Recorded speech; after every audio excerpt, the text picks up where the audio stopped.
and we remained good friends all the years we were separated, 40 years. We never had a conflict, a quarrel, argument. We brought up one son together, Shane, and throughout all those years, Shane can tell you, never saw his parents in anything but harmony. We were good friends. He supported me in everything that I did, and vice versa. And I'm very, very grieved at his passing. It's just unbelievable. I'm still trying to get used. Yeah, well, I know me and Teddy Belgrave in Market School.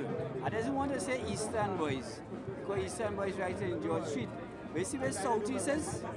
You see, that was Eastern Boys before they moved to George Street. But the back of the school was the market, the old Eastern Market now. And it's from there Teddy got his college exhibition to QRC. But Teddy was always a bright boy in school. But Teddy is one of the fella who had to run away and play a little football in the dry river. That is pretty, but parents couldn't know that you had to keep underground. But Teddy was always an intellectual, but he never ever lost touch with the grassroots. And when you're talking about Teddy life, you could talk about 40% as a intellectual, but after the next 60% had to go into culture, especially within the steel band movement, as a player, a historian, an innovator who never tuned, Yeah, Teddy was something else. He's what I will describe as a grassroots intellectual. And I and Teddy became friends in Montreal at Sir George Williams University in 1967. And in those days, we were very much involved in a situation that we met on campus, where a particular professor was, we were told on arriving there, had this racist view of black students, and wasn't giving students who were involved in the pre-med studies towards medicine, wasn't giving them their required marks to be able to graduate to move on to med school. And we were the ones who first started and said, well, look, what are we going to do about this? Rather than just warn people not to take a course with a certain professor, why not get involved in a program to deal with this, with institutional racism? And that led to kick off the whole situation at the occupation of the computer center. And we did, in fact, get the university to agree at one point to have an investigation into the professor's work ethic and his marks given. And the point about it is that they had agreed to do that, and then they reneged on it, and that led to a whole confrontation with the police and whatnot, and we got arrested and all that, and spent a number of months in prison and whatnot. But the point about it is that the university, that kicked off a number of issues that spilled over into the Caribbean and led to 1970 further developments in Trinidad as a result of the students at UWI taking solidarity action in support of us 42 Caribbean students in Trinidad. Teddy was one of the guys who was one of the spokesmen of the team.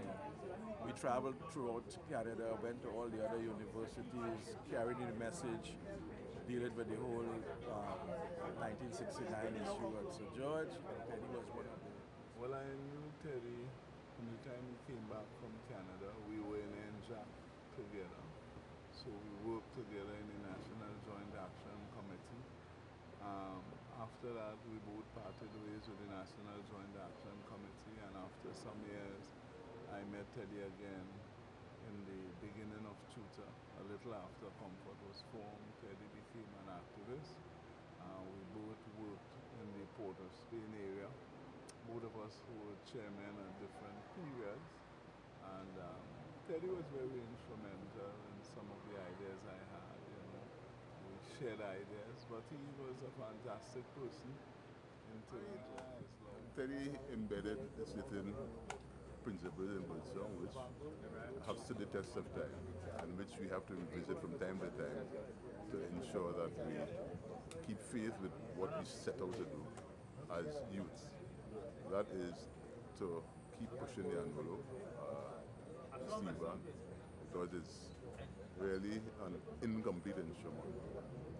We have not really fully begun to explore all its possibilities, and Teddy stood firmly in that corner.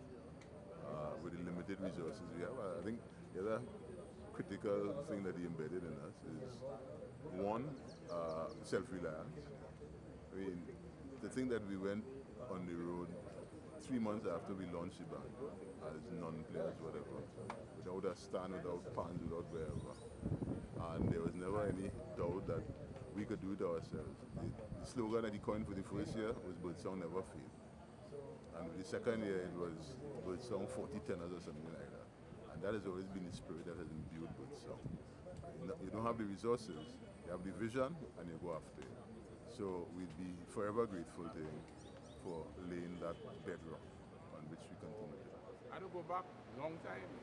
That is 1971. Youngster coming on campus, met Teddy under some politics, really. At that time, there was a little, well, we had just come onto campus, and a group of us got involved in the publications committee, and the publications committee was in the center of campus politics. So that was my introduction to Teddy. The final year, that was 2 years later, we had the formation of Birdsong when we were in our final year. So that was a whole experience. Teddy's idea about it was that we shouldn't be just a campus club, that we had to be a serious steel band involving workers on campus, involving the community. So we had links with Multigrand, which is just across the fence from Dagger Hall. And then the move was to go into Tanapuna, I suppose, quote unquote, to become a serious steel band. So my relationship with him, as I said, we had the political relationship that went through a whole process, motion, CLS and so on, and also the steel band relationship. The end part of that steel band relationship was in 1999 with the Pan in Schools Coordinating Council. He was the first president. That was a big move to put Pan on the curriculum. That was the intention. So to sum it up in a nutshell then, he was involved in a lot of new initiatives. He added value in a number of areas in PAN, in the political structure, in the trade union structure and so on. So, good soldier. I've been a friend of Teddy's for a very long time now. I came into contact with Teddy through the steel band movement. As a matter of fact, I'm a member of Trinidad All-Stars for the past 54 years. And anybody who in the PAN movement must know Teddy Belgrave because he has made a serious impact where the steel band movement is concerned. I know for a fact he started off as a young man with Highlanders, and before that he was one of the founders of Birdsong while they were at campus in UE. He and Dennis Philip and the other guys also. So Teddy is a fella, from the time you met him, you had a friend. He impacted on the lives of many, many, many people because of his involvement in the trade union movement, as a school teacher, as a practicing steel bandman, as an organizer, so many things, you know. And he'll be sorely missed because he was a researcher, and he's one of the guys who could really truthfully tell you about the evolution of the band.